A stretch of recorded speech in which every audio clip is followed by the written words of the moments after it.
A couple months ago, you may have seen I reviewed a Tesla Model 3 Performance on my YouTube channel, and I wondered if it was still the king of compact size electric performance cars since it was facing brand new competition in form of the Polestar 2, you may remember, and this, the BMW i4 M50. Now this is really a tale of two cars, because this is BMW's first real serious attempt to get into the performance electric car game.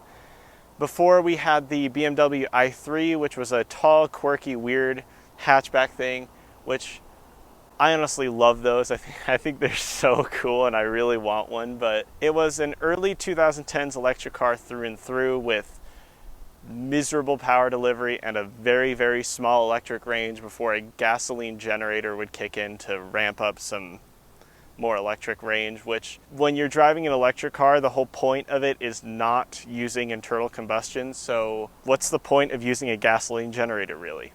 There was also the BMW i8, which looked really, really good, but it was mostly just a hybrid, and the gas engine that powered it was a 3-cylinder out of a Mini Cooper. Sure, it made 330 horsepower and it looked amazing, but it's just the looks made promises that the rest of the car couldn't deliver on. But now we're in the roaring 20s once again, and BMW has come out with this, the i4, which is based off of their 4 Series Grand Coupe 5-door hatchback and their iX electric crossover. And from a glance, this is a much, much, much better attempt at an electric car. And again, this car was built with the Model 3 Performance firmly in the firing line. So I'm going to give you a tour inside and outside of this car, talk you through some of its practicality, some of its technology, talk to you about the styling, and we're going to take it out on the road and drive it, and we're going to see just how well this stacks up against the big boy. Not the big boy. We're going to see just how well this stacks up against the main rival, the Tesla Model 3 Performance. So let's get started with the styling. Now, when BMW announced the return of the 4 Series for the G20 platform generation, it was extremely controversial with its large grills that didn't really seem to work with the rest of the car.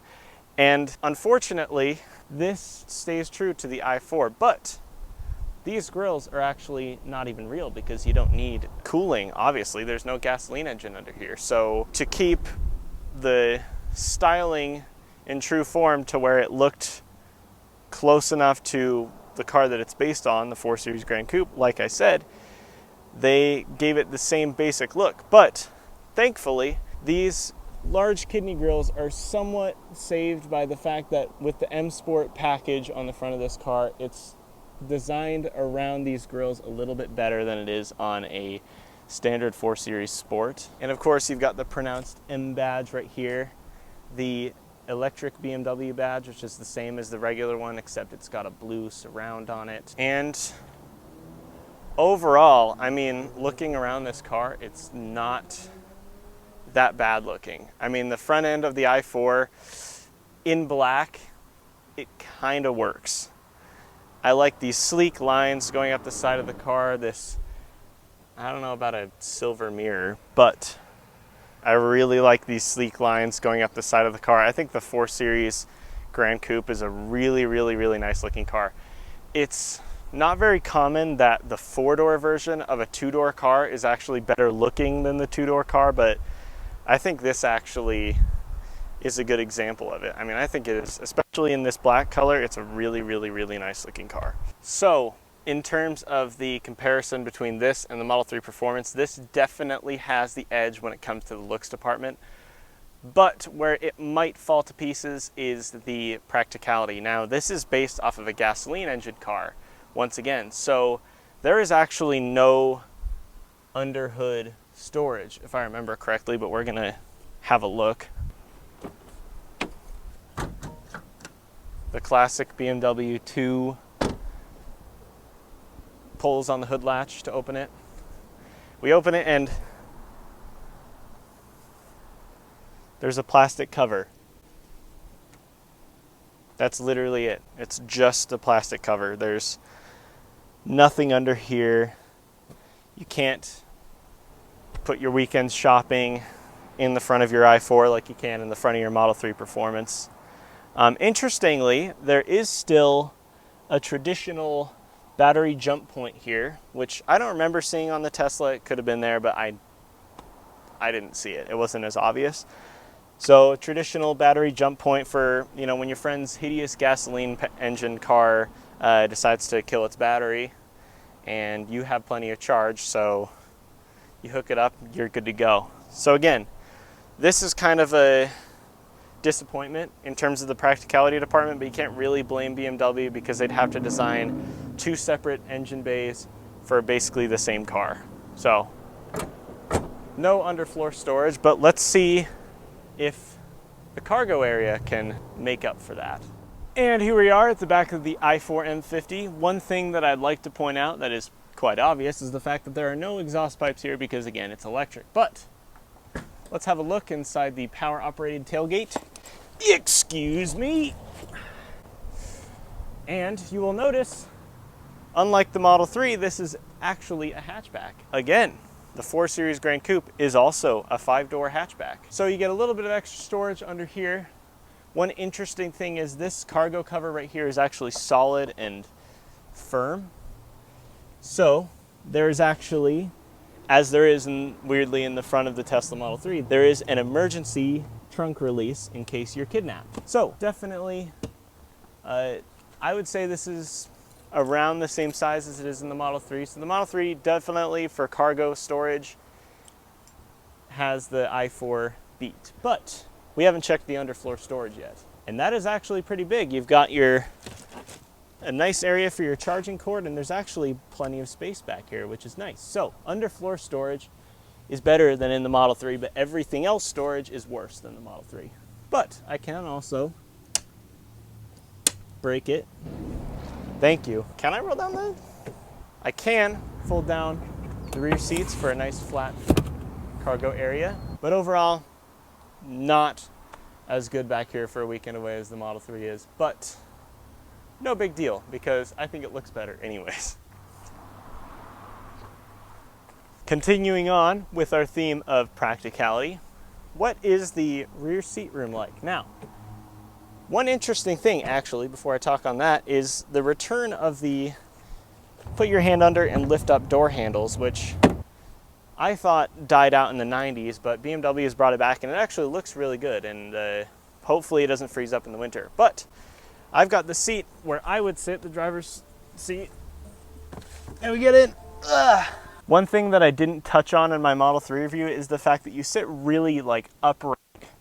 So during a long car journey in the Model 3, it does get really uncomfortable, whereas this, you can kind of sit back a little bit more. So honestly, I think for long journeys, this would actually be the better option, but it is still not a very big back seat. I've got just enough leg room. If I sit back, I've got no headroom. I do have, unlike the Model 3, I do have a rear climate zone back here and 2 USB-C ports, which is really, really nice. And map lights up here, and I can fold down this center armrest for cup holders, which I can't do in my own 3 Series, which is annoying because that's an option. I honestly would prefer the i4 for a long journey because not as upright seating. You get to actually sit back a little bit more. And pillarless doors, which is nice. Before we hop up front, let's have a look at these M Sport wheels. These are 255/40/19, so they're 19-inch wheels, that's all I really know. And you've got an M badge here and an M badge on the brake caliper. And now, I counted 10 M badges on the outside of this car alone, which the fact that it's not really a true M car in BMW's own word, the fact it has 10 M badges on the back is a little bit show-offy, but it does have performance to rival BMW's own M3. So that's just something to touch on. These are nice looking wheels, by the way. And again, you've got this BMW logo with the blue surround to indicate that it's an electric BMW. Good. Now let's see what it's like at the business end. The driver's seat. Those who've seen my Tesla review will remember how much I hated the interior design, and this is such an improvement in here. because the nice thing about it is it just feels like a 3 Series on the inside, which is, again, what it's loosely based on. Brand new, this is BMW's new curved iDrive display. It's one big screen, or one big piece, split into 2 screens, and I've got vents down here that are unashamedly shown in the interior, and an actual element of design around where I'm sitting. In the Tesla Model 3, I sit down and I've got a wheel, a screen, and that's it. It feels like a very early prototype concept. In this, it actually feels really nice, really brand new. It does feel a little bit too much like a 3 Series in here, but again, that's not really a problem with me because the 3 Series already has a nice interior. And if we feel around, it's much better materials and finishes in here. I've got carbon fiber trim on here, which I don't like, but I'm pretty sure you can do something like wood grain, which I'd prefer. There are some cheap materials, but you really actually have to like actively look for them. And overall, on the inside of this car, it's just so much better than the inside of the Model 3 because it feels like a car on the inside and not like you're sitting inside a smartphone prototype. One thing that the Model 3 has always had going for it is its own infotainment display, because not only is it intuitive and fast and quick to respond to your touch, but it's also funny. It's got games and interesting Easter eggs. Now this car is very serious and German, so it might not have that kind of stuff. I don't think it does. But what it does have is a very, very nice infotainment display. I'm going to sound like Doug DeMuro when I say this, but one nice thing that you can do with it is you can display multiple things at once. So I've got my maps right here. I've got Phil Collins right next to it. I've got the weather next to that, and personal assistant telephone. You get all these widgets, and you can actually customize them, move them about. So if you don't want the map and Phil Collins there, you can move something else in. If I hit menu here, I get all of these apps. Now, I cannot go through every single app because there is a ridiculous amount of apps on this thing, probably more than on my own smartphone. I've got uneven road surface, Wi-Fi connections, displays, doors and windows, charging, BMW Shop, BMW Assistance, Live Vehicles, Spotify, Sirius XM, Android Auto, Apple CarPlay. Oh yeah, which is wireless, by the way. BMW ID, mobile devices, FM, your service center, climate control. Woo! Yes. And the climate is not stuck in one place as it has been before. They actually integrated it into the screen once again, which I believe the last time they did this was iDrive 1, and people hated them for that. But this new version of iDrive, I think it's called iDrive 8, if I remember correctly, is very, very, very nice, very good. But it doesn't have the interesting Easter eggs like the Tesla Model 3 does. It's not as fun as the Tesla Model 3. Like I said, it's a lot more serious, but it's still a really, really nice infotainment display with an amazing amount of applications that you can play around with that I'm not really going to bother, because the whole point of a BMW, it's about how it drives and how it feels on the road. So I think it's a good time for us to hop behind the wheel and check it out and see how it drives. So let's go. Before I drive the BMW i4, I wanted to thank my local BMW dealership, BMW of Murray, for lending me this car. Thanks, you guys. All right, here we go. BMW i4 M50. In terms of driving experience, how does it stack up against the Tesla Model 3? So we're going to press the same button that would normally start up a turbo 4-cylinder or a turbo 6-cylinder in a 4 Series. But when I press the button here, oh, it makes a noise. We have a traditional gear selector in this thing. Now, it is a black car with a black interior in the summer, and I am well aware of that. But I have to say, this center iDrive screen during the summer, the touch function on it is just, I mean, don't even bother. You'll burn your fingers off. It is so, I'm trying to do the, it's really hot. I'm trying to do all the shots for technology and so on.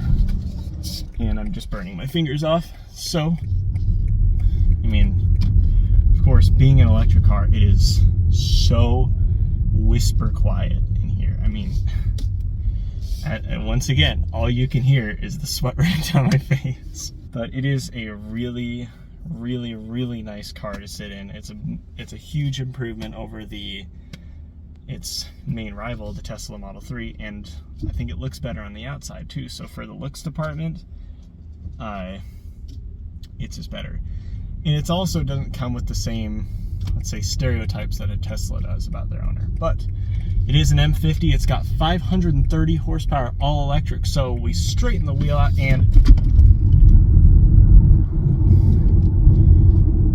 it flies. I mean, it's an electric car with an M badge. It has to be fast. If it's not fast, it's not an M car. That's the end of it. Now, I do have to say that I think, if I remember, the Tesla Model 3 might feel a little bit faster than this, but that's probably just because the Tesla Model 3 Performance was my first electric car that I ever drove, and it was the performance version. And when I floored it in that thing, new worlds opened up. I mean, it was the quickest. I mean, this was, I had it for a week in Florida, but before Florida, I'd actually driven it about a year prior. Whoa, Jesus. See, I was gonna turn right, and then this car next to me started to go, so I'm like, oh, I gotta get out so I'm not cutting them off. And then as soon as I hit that throttle, it's just gone. And this easily has to be M3 fast, and somehow the wipers just turned on. I've never driven an M3, but I mean, it's hard to imagine the M3 needing to be much faster than this. But the one advantage that the M3 has over the i4 is the fact that it has an available manual transmission, which of course the i4 does not have because it's electric, and no electric car buyer would ever, I don't even think they know what a manual transmission is, to be honest, some of them. It is really impressively fast, really quiet, and it's really good over bumps, just like the Model 3 is. Now, I don't really have a chance to test the handling on this, but I have heard that it is better than on the Model 3. I guess I'm available to go. We're just gonna try it again. Jesus, nice. It doesn't have that same, it doesn't give you that same feeling that you get from a comparable internal combustion engine car that has the same kind of performance level. It doesn't give you that same feeling because there's no sound, but it is more like a spaceship taking off rather than an actual car. In terms of driving experience, it's much the same as the Model 3, but it's got a much better interior and it looks a lot better, and it doesn't come with the traditional owner stereotype that the Model 3 has. So overall, I think that Tesla needs to work a little bit harder on their interior design and their interior quality, because now there's some serious players in the market, including this i4. So yeah, final thoughts on the BMW i4 M50. It is crazy fast, but it doesn't have that character that traditional gasoline powered cars do. But that's just a thing with electric cars, and you can't really blame it for that. The interior is really nice. I really like the styling. It's got good range, it's got good power. And this is just a really, really good car, a really great alternative to an M3. But again, if you want something that seems more lively and more alive with a personality, then that's what the M3 is for. So my cameras keep overheating, and so do I. So I'm gonna stop it here